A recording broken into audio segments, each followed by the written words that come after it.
Today we're gonna brew the same beer on a $1,000 system and on a $1 million system. We're gonna compare the systems as well as the beers to see how they're similar and how they're different. The Dissolver system is a 3-vessel 15-barrel brew house from Premier Stainless Systems that can make 465 gallons of beer at a time, which is almost 100 times larger than our system. It would be pretty cool to have 100 of these. The Dissolver system consists of a mash ladder tun, a boil kettle, and a whirlpool vessel. They also have a 30-barrel hot liquor tank. Oh, that's hot. And a 30-barrel cold liquor tank for hot and cold water supply, plus a huge control board and a ton of pumps, piping, and valves. We're working with 270 gallons of water, 850 pounds of grain. The Clawhammer system is a 10.5 gallon homebrew system capable of making up to 5 gallons of finished beer per batch. The entire brewing process happens in a single kettle with the help of a removable stainless steel grain and hop basket. Heat is precisely controlled with a semi-automated digital electric controller, and wort is circulated and transferred with a single pump and a small amount of tubing. Since Dissolver wasn't able to bring their brew system to our office, we took our system to theirs. Well, that fits nicely. Are we there yet? Don't make me turn this car around. So our goal with this video is to show how both systems work, to explain the differences and similarities, and we also want to find out if we're capable of brewing a beer that matches the quality of Dissolvers. I just really hope our beer doesn't suck compared to theirs. Well, Dissolver has us on size, but do they have us on finesse? The answer is yes. They have us on finesse too. Dissolver is a craft brewery in downtown Asheville, North Carolina. It's run by the founders, Vince and Mike, who have actually been brewing beer together since their early 20s. When Mike and I were homebrewing, we did get over 100 batches. I think we were at batch like 170 or something. It was basically a match made in heaven because Vince is a mad chemist when it comes to beer, and Mike is a crazy talented graphics designer who handles all the branding. Our very first homebrew together, it was going absolutely horrible. We look over though, and there's 2 small cars just pulling up right in front of the house, and pops out like a dozen clowns. Like full clown makeup, little noise, honkers, and then they pull up a trailer, and it took like 3 or 4 of them to push their clown cars up on these trailers. And then got out of there. Yeah, Kyle and I also met in our early 20s, and we both started brewing then as well. We've run Climber Supply together for the last 10 years, and it is unclear how we've made it this far. It's true. So what we're brewing is a single hop American Pilsner with Sterling hops. It does make me a little nervous because we haven't used this hop before. It's part of Dissolver's Here To series, which is a single malt, single hop lager recipe that they've brewed several times in the past. We did Here to Destroy, Here to Restore, and now the Here to Hammer. We love smash beers and have brewed a ton as well, so this is pretty much right up our alley. Yeah, I really don't see how we can mess this one up. It's such a simple recipe. We're gonna nail this one. I can feel it. Can't believe we let these jabronis in the brew house. Hopefully this works out because we're gonna have about 500 gallons of it. The 5-gallon recipe for this beer consists of 7.5 gallons of good old Asheville city water. Vince actually started his brew day with 740 gallons of water in the Dissolver system. And are you electric? We're all steam. Steam. Yep. So they're jacketed. Hyper efficient. Cool. Yeah. He also adjusted water chemistry. We're going for an American Pils, so fairly soft. Yeah, this isn't something we always do, but we wanted to match Dissolvers, so we adjusted ours as well. We'll put the water chemistry details in the detailed recipe on our website, clawhammersupply.com. How many people does it make to make 5 gallons of beer? 3. After getting our water ready, we set our controller to the 148-degree mash temperature and milled our grain. At which point, Kyle spilled half of it on the floor.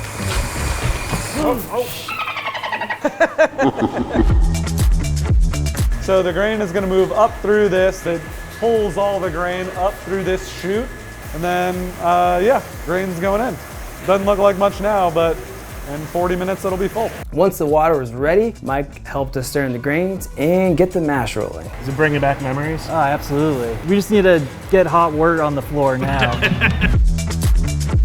The grain bill for this recipe consists of a single malt, which is 9.5 pounds of Chesapeake Pilsner. Vince added 850 pounds of grain to their mash tun, which is crazy. Chesapeake Pilsner is a custom malt made by Riverbend in Asheville, North Carolina. It has notes of breadcrumb and honeysuckle. Oh, honeysuckle. Yeah, all of our base malt is Riverbend. They're great, and we know them. They're good people. Love that. We mashed for 60 minutes, but after the first 10 minutes of the mash, we checked our pH. Our pH was pretty high, so we added a good amount of lactic acid to drop our pH down to 5.4. We then bumped the temperature up to 170 degrees Fahrenheit for a 20-minute mash out. Mashing out reduces the viscosity of mash and allows us to squeeze a bit more sugar out of the grains, increasing our efficiency. I know you wanted to spill some work. This is the time. Once the mash out was finished, Mike helped us pull the grain basket so we could let it drain into the kettle for about 10 minutes. Yeah, so during our homebrew days, we ran a kegel system essentially. So your typical half-barrel kegs with the tops cut off. This is so much more approachable than... Before boiling, we dropped the pH again, this time to 4.9. Vince likes the way the lower pH interacts with the hops. If you drop pH in the boil, you lower your isomerization and the hops will present differently. This is our first time dropping the pH during a boil, so I'm excited to see if that helps with the lack of aroma we sometimes experience in our beers. Our control board is like a little mini version of theirs. Straight up, this is really cool. Oh, and you even got the heater on there. So to heat up to a boil, all we need to do is push a few buttons and we're on our way. We're boiling.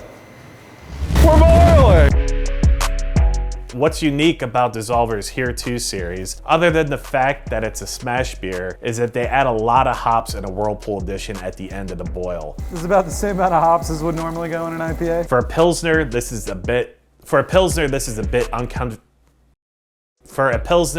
bit unconventional, but it produces fantastic results. Significantly higher than a normal American Pilsner would see, but really just trying to max out like what an American Pilsner really is. So Dissolver's recipe calls for a 90-minute boil with fairly simple hop additions. We added 0.3 ounces of Sterling with 70 minutes, 40 minutes, and 30 minutes left in the boil. Then we added an entire ounce with 5 minutes left in the boil. Dissolver did something like 3 additions of 2 pounds each during the boil, with about 7 pounds with 5 minutes to go. After the boil was complete, we chilled down to 165 degrees and added 3 more ounces of Sterling. So we're gonna send from the bottom of the kettle through the chiller to chill down. And then we've got a hard pipe in to run it back into the Whirlpool. Dissolver added nearly 20 pounds for their Whirlpool edition. Adding the hops at this lower temperature creates a ton of hop flavor and aroma without adding a lot of bitterness. But this is one place where our beer differed from theirs. They did a 60-minute Whirlpool.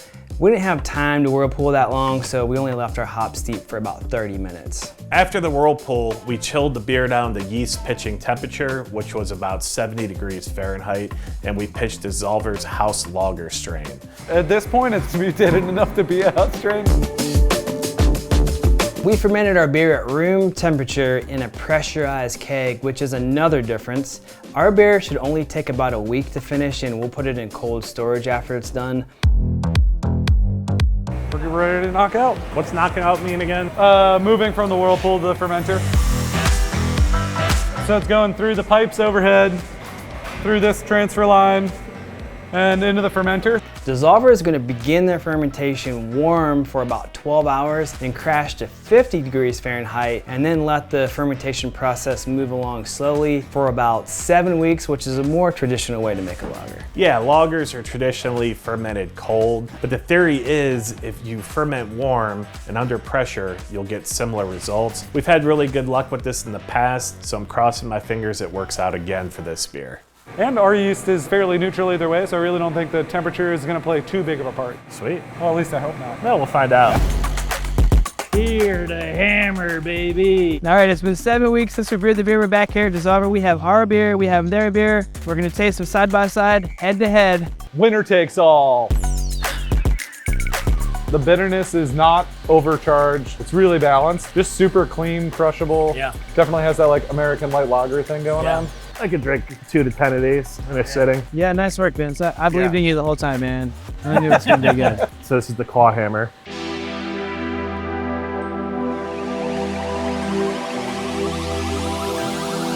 Whoa, it's a much different beer, but also very similar. But similar. Yeah. Like they're brothers, stepbrothers. Stepbrothers. The thread that ties them both together is very much that malt carried through. The biggest difference is the fermentation and how the hops present themselves. There's definitely like noticeably more fruit character. There's a little story behind that.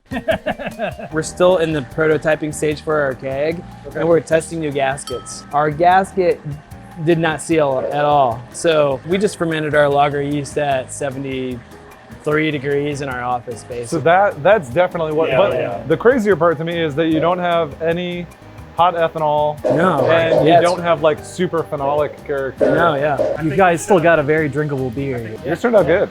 Yeah, I mean, I'm gonna say I like yours better. Oh, I mean ditto, but yeah, no offense. Yeah. The question here that we were wanting to answer was, can we brew a beer that matches Dissolver, the homebrew setup versus professional setup? I think, yes, we can. Did we? I think no, we didn't. So here's what we're doing. It's gonna be on tap March 1st, 2023. You come down to Dissolver, Asheville, North Carolina, drink this beer.